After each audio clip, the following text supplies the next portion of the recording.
오늘 종료 주일에 이 자리에 나온 여러분들을 주의 이름으로 환영하고 또 축복합니다. 예배 자리에 나올 때 여러분 여러 가지 모양으로 준비하고 또 하나님 앞에 나오신 줄 압니다. 직장에 나가는 출근하는 사람들 가운데에 정장을 차려입고 나가는 사람들, 세계에서 제일 정장을 잘 입는 사람이 인도 사람들이랍니다. 두 번째가 한국 사람이랍니다. 24개 나라를 조사를 했는데 이 조사에 따르면 유럽에 있는 사람들은 10명 중에 27%만이, 100명 중 27%만이 직장 나갈 때에 정장을 하고 나간다고 합니다. 정장에 대해서 제일 이렇게 별 생각 없이 다니시는 분들은 헝가리 사람들이라고 그래요. 그분들은 10명 중에 1명만 정장을 입는다고 합니다. 소위 화이트 칼라로 일컬어지는 CEO들만 정장을 입지 나머지는 그냥 캐주얼한 복장으로 출근을 한다고 합니다. 인도는 10명 중에 6명이 정장을 입고 나간다고 합니다. 두 번째가 우리나라입니다. 정장을 굉장히 많이 입는 축에 속하는 나라입니다. 유교 문화다라고 이야기할 수 있는데 중국도 오히려 우리나라보다 정장을 덜 입는 나라라고 알려져 있습니다. 그러고 보면 우리나라 사람들에게는 옷이라고 하는 것이 좀 특별한 의미가 있는 것 같습니다. 옷을 입는 사람의 문화와 삶의 형태를 엿볼 수 있는 것, 옷이 그런 것이라고 한다면 성경 속에 나오는 사람들의 옷차림을 들여다보는 것도 흥미로운 묵상이 될 수 있을 것 같습니다.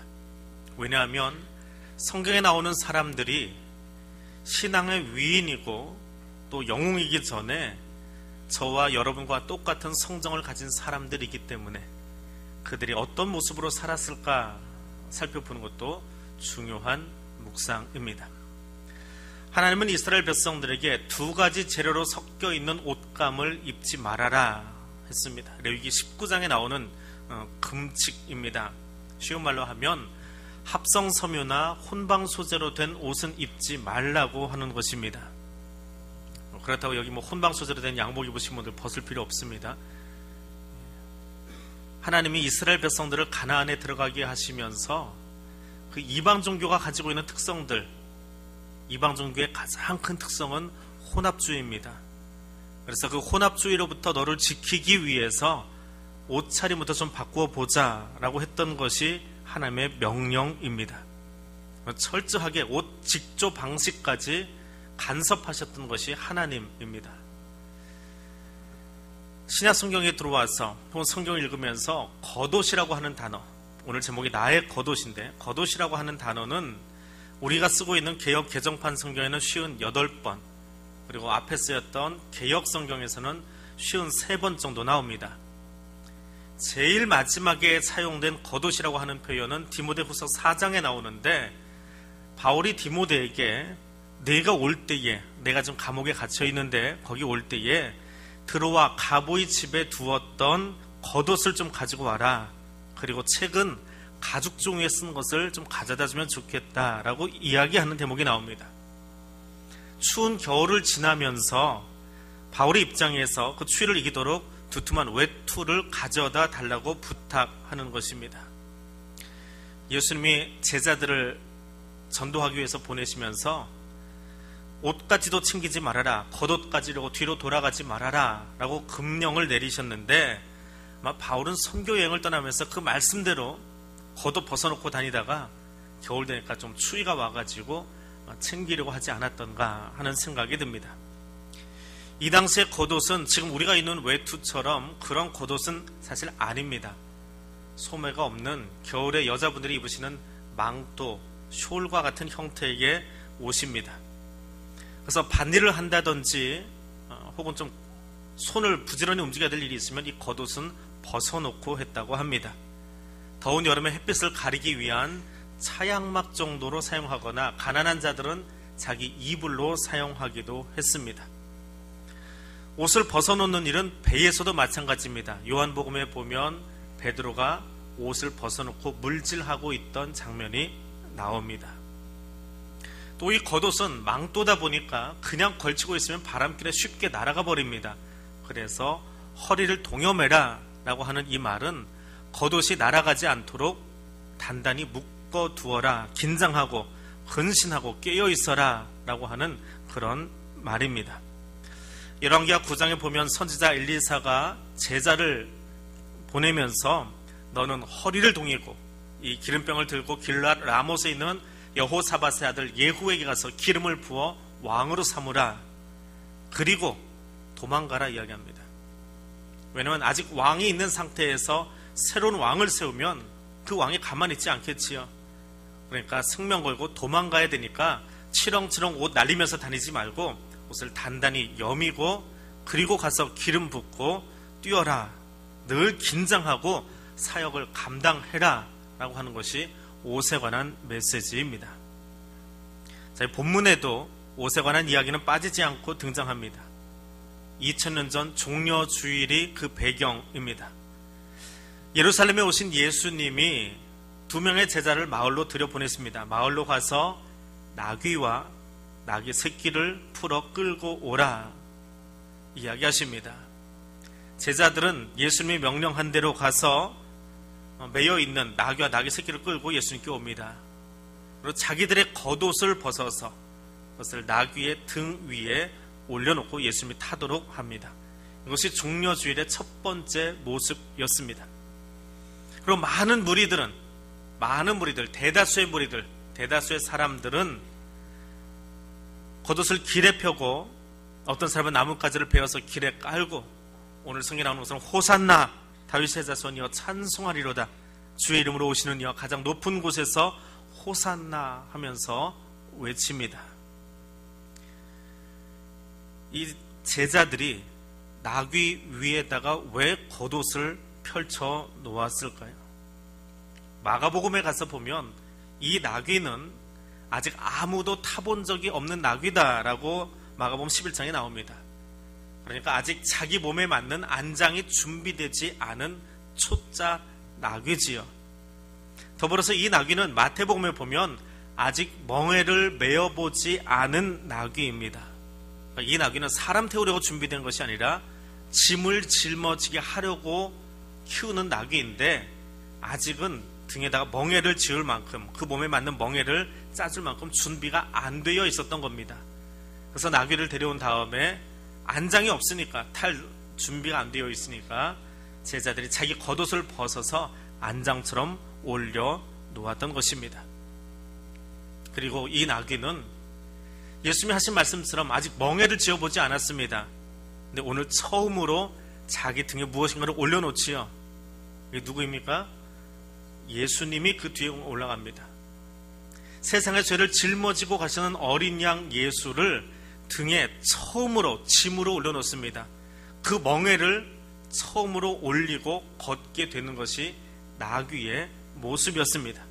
그래서 제자들은 그들이 알지 못하는 중에 스가랴 9장 9절의 이야기를 성취하는 도구가 되어진 것입니다.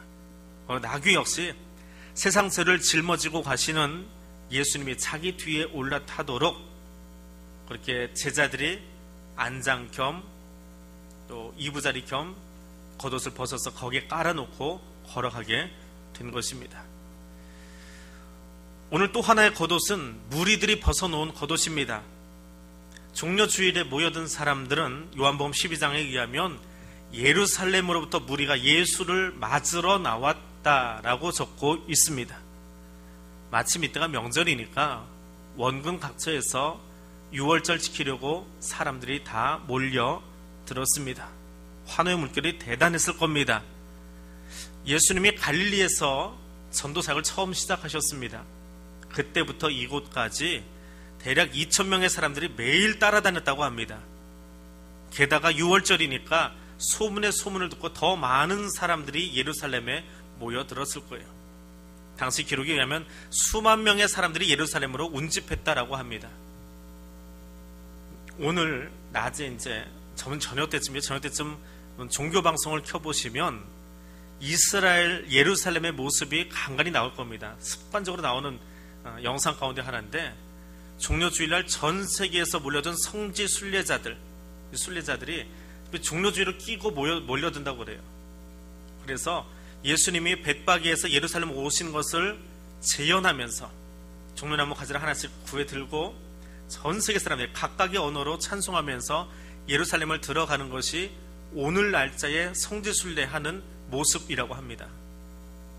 그 모습이 2000년 전에도 있었습니다. 수많은 사람들이 거기에 모여서 그렇게 겉옷을 깔고 그리고 메시아를 바라보면서 기대하면서 저 예수가 무엇인가 하겠지, 뭔가 해주시겠지라고 하는 기대감을 가지고 많은 사람들이 자기 겉옷을 길에다 펴고 나뭇가지를 베어서 호산나를 외치며 들어갔습니다. 이스라엘 남자들이 걸치는 겉옷, 네모 반듯한 조각이라고 합니다. 그 겉옷의 각각의 귀퉁이에는 찌찌트라고 불리는 옷술이 달려 있습니다. 이 종교 개혁자들은요, 사실은 이 가운 다 벗으라고 그랬어요. 왜냐면 로만 캐톨릭의 신부들이 미사 집례하기 전에 가운 입는 시간이 1시간 정도 걸린다고 그래요. 하나하나 입으면서 그 종교 예식이 있습니다. 근데 그것이 예배와 별 상관도 없는데 너무 길어지니까 종교 개혁자들은 다 벗고 양복 정장으로, 간단한 양복 정장으로 예배를 드리자라고 했습니다. 시간이 지나니까 다시 가운이 생기고요. 자세히 보셨는지 모르겠지만 목사 가운의 이 주름 숫자하고 모양하고요, 장로님 가운의 주름 숫자가 다릅니다. 별걸 가지고 다 권위를 만들어내요. 그 목사만 이거를 십자가 상징한다면서 이 스토리라고 하는 것을 걸칩니다. 거기까지 좋은데 여기다가 이 교단 마크, 방송 나중에 나가는데 교단 마크가 왜 만들었는지 모르겠어요. 우리가 만드니까 타교단도 다 만들어요. 근데 사람들이 점점 종교 개혁의 의미는 사라져서 모양 내는 데는 박사들이 돼갑니다. 거기다 이것만 걸치면 좀 그렇지요. 스톨 밑에 술이 달려 있어요. 여러분 보시는지 모르겠지만 그 술이 그 남자들이 입는 겉옷에 달리는 술이에요. 그거 상징하는 거예요. 근데 그 찌찌트 술이 뭔지 아십니까? 지금도 이스라엘 사람들은 유대인들하고 사마리아인하고 이 술 길이를 몇 센치로 할 거냐 가지고 싸우고 있어요. 그게 율법주의예요. 그 몇 센치를 하고 몇 가닥 달고 몇 그램짜리 무게의 보석을 다느냐? 그러면 이게 예배하고 무슨 상관이 있습니까? 그게 지금 사마리아 유대교하고 일반 유대교하고의 율법 차이고 싸움이에요. 그 옷술, 남자들의 정장 끝에, 외투 끝에 달리는 옷술의 길이, 이것이 자기 직급입니다. 권위입니다. 세상에서 이 사람이 어떤 일을 하고 사는지를 이 술의 길이 가지고 모양 가지고 나타냈다고 그래요. 그리고 그것은 인감도장이었답니다. 우리는 도장을 쓰지요. 그 당시에 이것이 인감이었어요. 그래서 예전에 우리 어르신들 돈 빌릴 때 어디 가서 돈 빌려 오십니까? 지금은 은행 가서 하고, 은행이 안 되면 제2금융권으로 사채업자에게 가지요. 근데 예전에는 돈을 어디 가서 빌렸지요? 전당포 가서 빌렸어요. 전당포에서 돈 빌릴 때 무엇 맡기고 빌리십니까? 반지, 시계, 집에 좀 비싼 것들. 근데 이스라엘 사람들은 뭘 맡길까요? 이 겉옷 맡기는 거예요. 왜요? 거기에 술이 달려있잖아요. 인감이 달려있잖아요. 그래서 레위기에 보면, 출애굽기에 보면 너희가 이웃의 옷을 전당 잡혔거든, 돈 빌려주려고 전당 잡혔거든, 해가 지기 전에 돌려주어라. 돈 갚고 말고에 상관없이. 왜? 그것은 가난한 자, 돈 없는 자들의 이부자리고 그들의 재산이기 때문에 그거 너희들이 갖고 가난한 자들의 목을 조르지 말아라. 그렇게 이야기하고 있습니다. 그래서 유대인의 관점에서 겉옷이라고 하는 것은 자기 사회적 권위의, 지위의 상징이고 재산이고 인감도장이었습니다. 자, 그런데 순례길에 나선 유대인들의 모습을 한번 보십시오. 예수님의 행렬을 보고 있습니다. 종교적인 열망을 가지고 나귀 타고 오시는 예수님 바라보니까 신이 나고 흥분했습니다. 저 예수님이 나의 왕으로 오신데 제일 중요한 거 내놔야 되잖아요. 그게 뭐예요? 겉옷이에요. 자기 전 재산, 자기 인감도장 들고 나온 거예요. 그것을 주님 앞에, 나귀 앞에 깔아놓은 거예요. 그런데 그들의 머릿속에는 예수가 정치적인 왕으로 오고 있는 거예요. 로마에서 우리를 해방시켜줄 왕으로 오고 있는 거예요. 그것을 준비하면서 거기다 옷을 깔아놓고 있었던 겁니다. 예수님이 오시기 165년 전에 시몬 마카비라고 하는 사람도 똑같은 일을 했습니다. 성전 재봉헌을 마친 다음에 나귀 타고 들어올 때 사람들이 거기다가 겉옷을 깔았어요. 그런데 그 마카비의 혁명이 실패합니다. 사람들이 다 없어졌어요. 그때 예수님이 다시 나귀 타고 오시니까 그때는 실패했지만 이번에 이렇게 많은 사람들이 따라다니면 분명히 성공할 거야. 그래서 거기다가 자기 옷을 깔기 시작한 거예요. 자기 재산을 내놓기 시작한 거예요. 자기 사회적인 권위를 다 내어놓기 시작한 거예요. 그리고 종려나무 가지를 꺾어서, 길가에 있는 종려나무 가지를 꺾어서 흔듭니다. 종려나무 가지, 종려나무라고 하는 의미는 승리를 노래할 때 쓰는 도구입니다. 전쟁에서 승리했을 때에 그 승리한 군대를 환영하기 위해서 쓰는 도구가 종려나무예요. 그러니까 예수님이 왕으로 오시니까 이제 우리가 로마에서 해방될 수 있으니까 그 마음으로 신이 나서 거기에 자기들의 모든 것을 걸고 겉옷을 펼쳐놓고 나무를 흔들고 있는 것입니다. 예수님을 향한 최고의 경배이지요. 자기들은 아는지 모르는지 어린 양이신 예수 그리스도가 지금 십자가로 가기 위해서 걸어오고 있는데 알지 못하는 사이에 착각이지만 그들은 그 행렬을 그렇게 환영하고 있었습니다. 그런데 그 흥분된 분위기가 가라앉아 버립니다. 호산나를 외치던 무리들이 이제는 바라바를 외칩니다. 예수를 십자가에 못 박으라고 외칩니다. 정치적인 왕으로 오신 줄 알았던 예수가 해방은커녕 십자가에 못 박혀 죽습니다. 많은 무리들은 시몬 마카비 때처럼 바닷물에 개눈 감추듯 다 사라져버립니다. 그들이 길가에 그렇게 열심으로 뿌려 놓은 것 같았던 겉옷도 그들이 다 다시 입고 가져가 버립니다. 헌신하기는 했는데 거짓된 헌신, 잘못된 헌신, 내 유익을 위해서, 내 욕심을 위해서 했던 헌신은 그렇게 다시 자기 장식품으로 거두어 드리게 되어 있습니다. 제자들도 예외는 아닙니다. 모닥불 앞에서 여자여, 나는 그를 알지 못합니다. 나는 아닙니다. 나는 그의 제자가 아닙니다. 나는 당신이 뭔 말하는지 모르겠습니다. 소리 지르던 베드로도 닭 울음소리 들으면서 서둘러 뛰어나갑니다.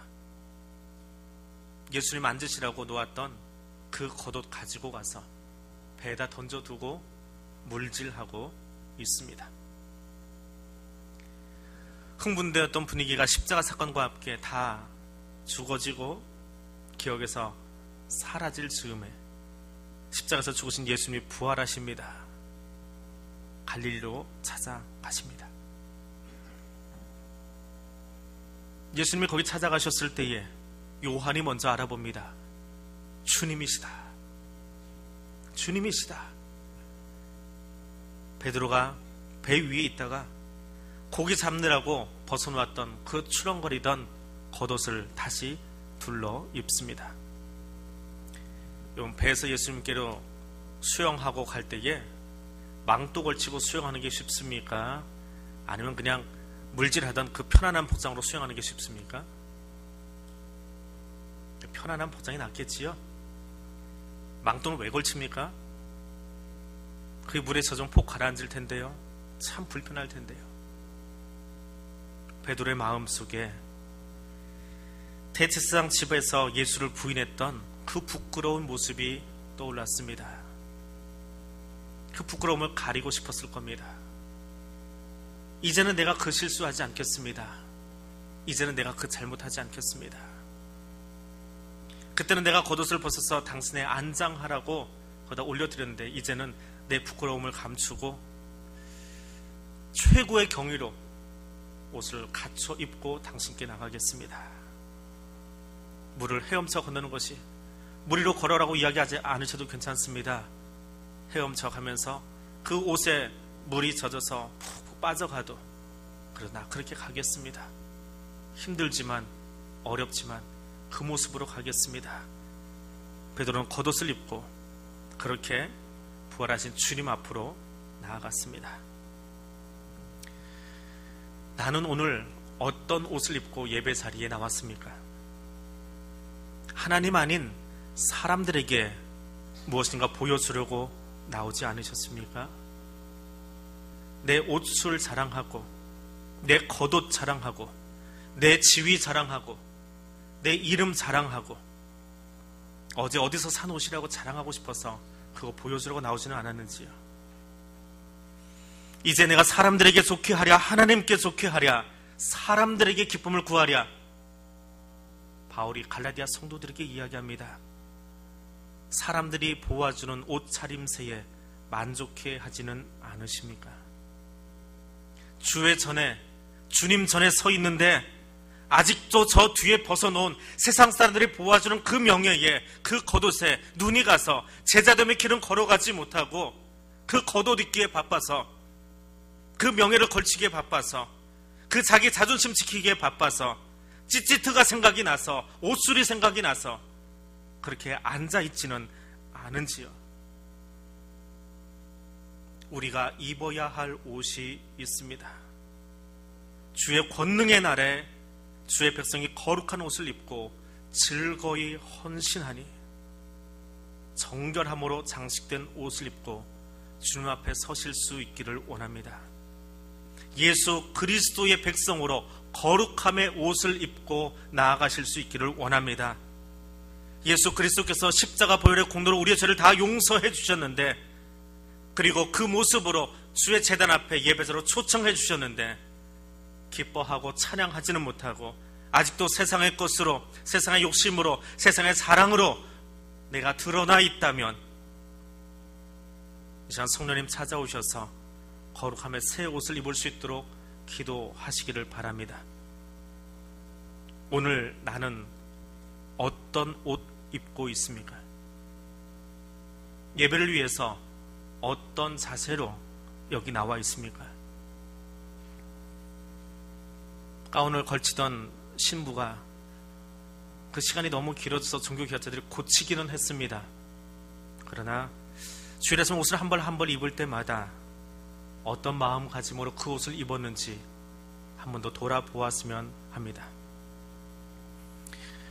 목회를 시작하면서 세례 입교 문답을 할 때마다 학생들에게 꼭 하는 부탁이 몇 가지 있습니다. 그 중에 한 가지는 내일 세례 받을 때에, 입교할 때에 여러분이 집에 가지고 있는 옷 중에 가장 좋은 옷 입고 나와달라고 부탁을 합니다. 근데 조건은 제발 밖에 나서 사 입고 오지 말라고 이야기합니다. 학생들에게 가장 좋은 옷은 교복입니다. 내가 학생임을 드러낼 수 있는 옷이기 때문에 그렇습니다. 근데 한 주간 입고 다니면 그 옷은 엉망이 되어 있을 수도 있습니다. 그러면 입교 문답, 세례 문답 늦게 했지만 집에 가서 부모님께 부탁하지 말고 내 스스로 빨아 입고 내 스스로 좀 다리고, 나의 입교식이고 나의 세례식인데 준비하고 나오라고 부탁을 합니다.